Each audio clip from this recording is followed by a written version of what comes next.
Vanguard ഇരിഞ്ഞാലക്കുടയുടെ ആഭിമുഖ്യത്തിൽ ജനുവരി 30 മുതൽ ഫെബ്രുവരി 8 വരെ സംഘടിപ്പിക്കുന്ന ഉത്സവമേളത്തിന്റെ സംഘാടക സമിതി രൂപീകരിച്ചു. പ്രിയ ഹാളിൽ ചേർന്ന സംഘാടക സമിതി രൂപീകരണ യോഗം Irinjalakuda block panchayat president TG Sankaranarayanan ഉദ്ഘാടനം ചെയ്തു. Vanguard chairman TS Sajeevan master അധ്യക്ഷത വഹിച്ച ചടങ്ങിൽ ജില്ലാ പഞ്ചായത്ത് അംഗം ജോസ് J ചിറ്റിലപ്പിള്ളി, തോമസ് കോലങ്കണ്ണി, നജീബ് വാടേക്കാരൻ എന്നിവർ പ്രസംഗിച്ചു. മന്ത്രി ഡോക്ടർ R ബിന്ദു രക്ഷാധികാരിയും TG ശങ്കരനാരായണൻ ചെയർമാനും RL ശ്രീലാൽ കൺവീനറുമായി സംഘാടക സമിതി രൂപീകരിച്ചു. വിവിധ ദിവസങ്ങളിലായി flower show, exhibition, amusement show, stage പ്രോഗ്രാമുകൾ എന്നിവ സംഘടിപ്പിക്കും.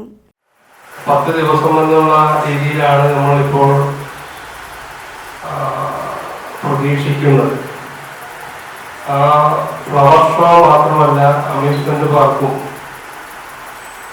അതുപോലെ തന്നെ മറ്റ് സാംസ്കാരിക പരിപാടികളും അതിനോടനുബന്ധിച്ച് നടത്തണമെന്ന് തന്നെയാണ് നമ്മൾ തീരുമാനിച്ചിട്ടുള്ളത്. വാൻഗാർഡ് കമ്പനിയുടെ ആദ്യത്തെ ഉൽപ്പന്നമായിട്ടുള്ള ദോശമാവ്, ഇഡലിമാവിൻ്റെ അത് ജനങ്ങളിലേക്ക് എത്തിക്കുന്നതിന് വേണ്ടിയിട്ടുള്ള ഒരു പ്രചരണാർത്ഥമാണ് ഇങ്ങനെയുള്ളൊരു പരിപാടി സംഘടിപ്പിക്കുന്നതിന് വേണ്ടി ഞങ്ങൾ ലക്ഷ്യം വയ്ക്കുന്നത്. ഇരിഞ്ഞാലക്കുടയിൽ പല സാംസ്കാരിക പരിപാടികളും വളരെ മഹത്തരമായിട്ടുള്ള കലാകായിക സാംസ്കാരിക സാഹിത്യ പരിപാടികളൊക്കെ തന്നെ നടത്തി വരുന്ന സാംസ്കാരിക പ്രദേശമാണ്.